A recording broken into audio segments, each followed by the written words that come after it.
नमस्कार, मैं हूँ अमिता पंकज और आप देख रहे हैं रासत्ता एक्सप्रेस और रासत्ता एक्सप्रेस के पॉलिटिकल मैटर में बात कर रहे हैं उत्तर प्रदेश से जुड़ी एक बड़ी खबर के बारे में। जैसे कि आपको पता है उत्तर प्रदेश में बहुजन समाज पार्टी जो है काफ़ी अच्छी जो है पार्टी मानी जाती थी और दलित वोट बैंक के लिए जो है वो कहा जा सकता था कि बहुजन समाज पार्टी एक ऐसी पार्टी थी जिस पर दलित जो था आँख बंद करके भरोसा करता था और एक समय जो है बहुजन समाज पार्टी का डंका जो है बजता था और ना सिर्फ उत्तर प्रदेश में बल्कि ऑल ओवर इंडिया जो है बहुजन समाज पार्टी की काफ़ी अच्छी स्थिति थी।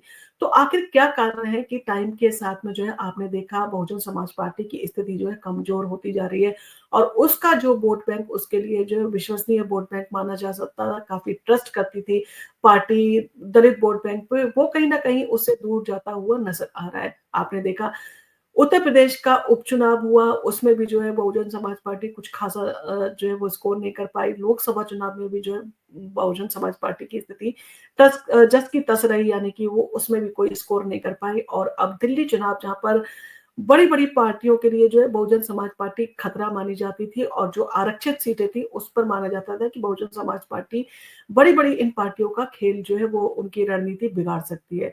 वहीं पर आपने देखा दिल्ली में भी जो है कुछ खासा प्रदर्शन जो है वो बहुजन समाज पार्टी नहीं कर पाई। आखिर इतने लंबे समय के बाद में बहुजन समाज पार्टी जो है वो दिन ब दिन कमज़ोर क्यों होती जा रही है? और क्या मायावती जो है अब पार्टी के लिए कुछ कोशिश नहीं कर रही है या उनकी रणनीति जो है उतनी धारदार नहीं रही है जो उनकी रणनीति मानी जाती थी? मायावती के सियासी उत्तराधिकारी आकाश आनंद क्यों नहीं बना पा रहे हैं बासपा को सियासी ताकत? और ये सवाल जो है काफ़ी लंबे समय से जो है उठाया जा रहा है कि आकाश आनंद के आने के बावजूद भी जो है पार्टी अच्छा प्रदर्शन क्यों नहीं कर पा रही है। तो बहुजन समाज पार्टी पिछले कुछ सालों से लगातार चुनावी नुकसान जो है वो झेल रही है और इसके राजनीतिक भविष्य को जो है लेकर अब सवाल भी उठने लगे हैं। पार्टी की स्थिति हर चुनाव के साथ में जो है और भी कमज़ोर होती जा रही है। मायावती की पार्टी जो कभी दलित समाज के बड़े नेता के रूप में जो है वो पहचानी जाती थी, अब सियासी दलों में जो है वो कहा जा सकता है भीड़ में एक और नाम बनकर रह गई है। कहीं न कहीं उनका जो दलित वोट बैंक था वो उनसे दूर जो है वो चला गया है। 2024 के लोकसभा चुनावों में भी जो है बसपा को भारी जो है वो नुकसान झेलना पड़ा है। 2024 के लोकसभा चुनावों में दिल्ली, हरियाणा और महाराष्ट्र जैसे राज्यों में बसपा का जो है भारी नुकसान हुआ है और पार्टी के राष्ट्रीय कोऑर्डिनेटर आकाश आनंद जो कि मायावती के सियासी उत्तराधिकारी के तौर पर जो है वो देखे जा रहे थे, वो भी जो है बसपा के लिए सियासी सफलता दिलाने में जो है नाकाम साबित हुए हैं। तो दिल्ली विधानसभा चुनाव में भी जो है उन्हें हार का सामना ही करना पड़ा है। दिल्ली विधानसभा चुनाव में बसपा अपने उम्मीदवारों को जो है वो 69 सीटों पर जो है उन्होंने उतारा था, लेकिन यहाँ भी जो है पार्टी को कोई खास सफलता नहीं मिल पाई। पार्टी के अधिकांश उम्मीदवार जमानत तक जो है नहीं बचा पाए। सिर्फ देवली सीट पर 581 वोट जो है वो यानी कि 2581 जो है वोट मिले थे, जबकि सबसे कम वोट जो है मटिया महल से उन्हें 130 वोट मिले। पिछले चुनावों से जो है पार्टी को वोट शेयर जो है लगातार कहा जा सकता है कि गिरता जा रहा है और 2020 में पार्टी को 0.71% जो है वो वोट मिले थे, जो अब घटकर 0.58% जो है रह गए हैं। तो बसपा का वोट बैंक लगातार जो है वो सिकुड़ता जा रहा है और जो पार्टी के लिए एक चिंता का विषय जो है बना हुआ है। आकाश आनंद को लेकर जो है काफ़ी उम्मीदें थी, तो आकाश आनंद का सियासी प्रयोग जो है वो क्यों फेल हुआ है और क्या वो इन सारी चीज़ों को लेकर जो है वो रणनीति बनाते हैं कि हर बार उनकी रणनीति जो है वो विफल होती है। तो मायावती ने आकाश आनंद को जो है वो पार्टी का राष्ट्रीय कोऑर्डिनेटर और उत्तराधिकारी जो है घोषित किया था और उन्हें यूपी और उत्तराखंड छोड़कर देश भर में जो है पार्टी को मजबूत करने की ज़िम्मेदारी दी गई थी। आकाश ने सबसे पहले हरियाणा चुनाव में गठबंधन किया था और फिर दिल्ली में अकेले चुनाव लड़ा, लेकिन परिणाम वही रहे हार और आकाश आनंद के नेतृत्व में जो है कहा जा सकता है कि बसपा कोई भी जो है उनका उम्मीदवार जीत नहीं पाया है। तो इस दौरान आकाश ने जो है कई चुनावी जनसभाओं को भी संबोधित किया, लेकिन एक भी सभा से बसपा का उम्मीदवार अपनी जमानत बचाने में जो है वो सफल नहीं हो रहा है। तो लंबे समय से जो है बसपा को जो है हार का सामना करना पड़ रहा है।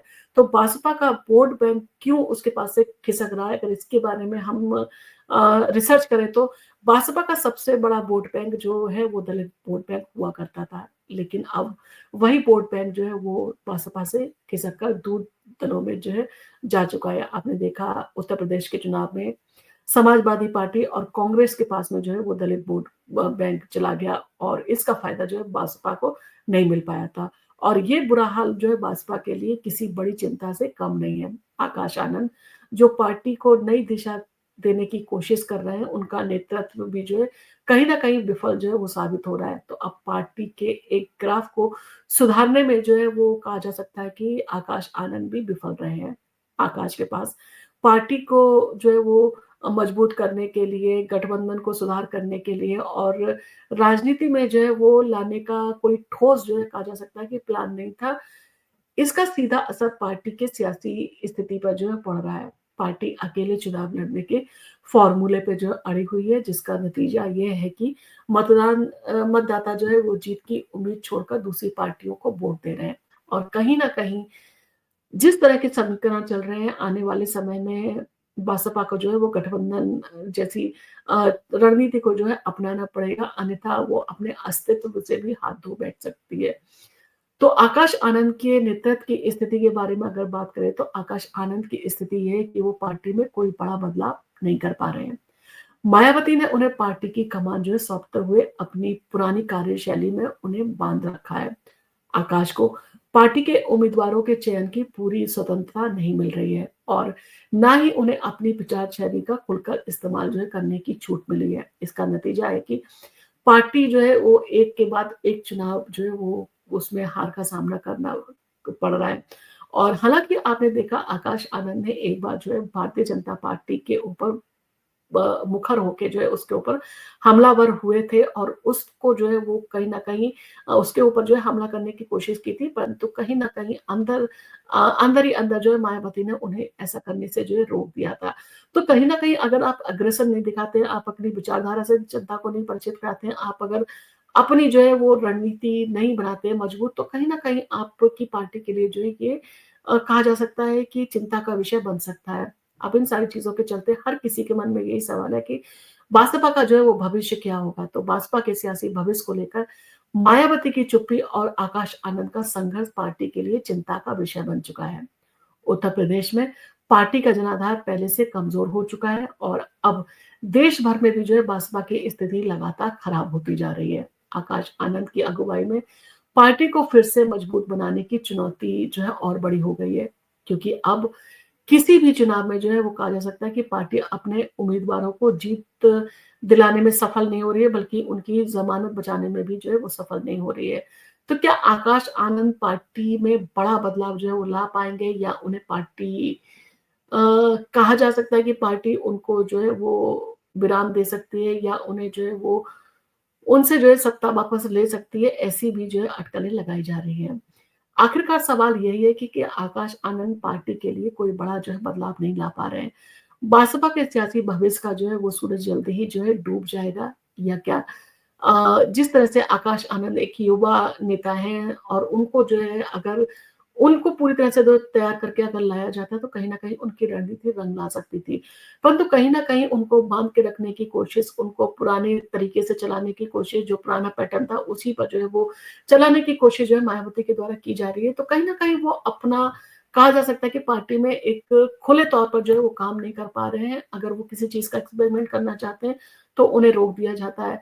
और इन सारी चीज़ों के चलते लोगों को जो है वो यही समझ में नहीं आ रहा है कि मायावती आखिर अपनी पार्टी का ऐसा हल करने के लिए जो है क्यों जो है उतारू है। कुछ लोगों का कहना है कि मायावती ये सारी चीज़ें जो है किसी दबाव के कारण कर रही है। तो ये दबाव क्या है, किस तरह का दबाव है और क्यों इस तरह की चीज़ें वो कर रही है? क्योंकि मायावती एक एग्रेसिव वुमन के तौर पर जो है वो उभरी थी उत्तर प्रदेश की राजनीति में। जिस तरह से वो उत्तर प्रदेश की मुख्यमंत्री रही थी, एक काफ़ी कहा जा सकता है कि उनका जो समय था जो जिस समय वो उत्तर प्रदेश की मुख्यमंत्री थी, उनका जलवा था। और जिस तरह से वो काम करती थी, जिस रणनीति के तहत जो है वो काम करती थी, दलित जो है उनके पास में बंधा रहता था, सदा रहता था और दलित जो है उनके से दूर नहीं गया। परंतु बीते कुछ दिनों में आपने देखा दलित वोट बैंक जो उनकी सबसे बड़ी मजबूती था और डॉक्टर भीमराव अंबेडकर का नाम लेकर वो दलित को साधने की कोशिश करती थी। कहीं न कहीं उनके इन सारी चीज़ों के प्रयास और उनकी रणनीति जो है उनके ऊपर जो है वो सफल नहीं हो पा रही। कहीं न कहीं रणनीति को बदलने की ज़रूरत है, ज़मीनी काम करने की ज़रूरत है और अभी जो है पार्टी को अपने लिए जो है वो पूरी तरह से जो है कहा जा सकता है कि अपने प्रचार की, अपने बाकी सारी रणनीतियों की ज़रूरत है और पार्टी को जो है अब फ्रंट फुट पे आके जो है वो अपनी पार्टी को बचाने का प्रयास करना चाहिए। क्योंकि अगर इसी तरह से जो है वो अगर बिना रणनीति के तहत जो है वो अगर बसपा काम करती रहेगी, तो वो दिन दूर नहीं कि बसपा के अस्तित्व पर भी जो है प्रश्न चिन्ह लग सकता है। तो इन सारी चीज़ों को देखते हुए आपका क्या कहना है? मायावती के बारे में आपका क्या कहना है? आकाश आनंद को लेकर आपका क्या कहना है? क्या आपको लगता है कि आकाश आनंद को उत्तराधिकारी बना के मायावती ने गलत किया है? पार्टी में और भी जो है वो काफ़ी शीर्ष जो है नेतृत्व है, उसको अगर चांस दिया जाता, तो कहीं न कहीं ये उनके लिए जो है काफ़ी मजबूत हो सकता था। अब इन सारी चीज़ों के चलते क्या मायावती जो है इन चीज़ों को लेकर जो है वो फिर से जो है वो अपना सिक्का जो है मजबूत करने की कोशिश करेंगी? क्या वो जनाधार पाने के लिए जो है कोशिश करेंगी? क्या उनका जो दलित वोट बैंक है, क्या अब वो उनके पास में वापस आ पाएगा या इसी तरह से जो है मायावती को हार का सामना करना पड़ेगा? इन सारी चीज़ों को लेकर आपका क्या कहना है? आप हमें कमेंट करके बता सकते हैं। और दलित वोट बैंक जो है किस कारण से मायावती के साथ में मजबूती से जुड़ा हुआ था और अब मायावती से क्यों दूर हुआ है, इस सारी चीज़ों के पीछे आपको क्या कारण नज़र आते हैं, वो भी आप हमें कमेंट करके बता सकते हैं। और आपको अगर हमारा वीडियो पसंद आया तो आप इसको लाइक कीजिए, शेयर कीजिए। हम आपके लिए इसी तरह के वीडियो लेके आते रहेंगे। धन्यवाद।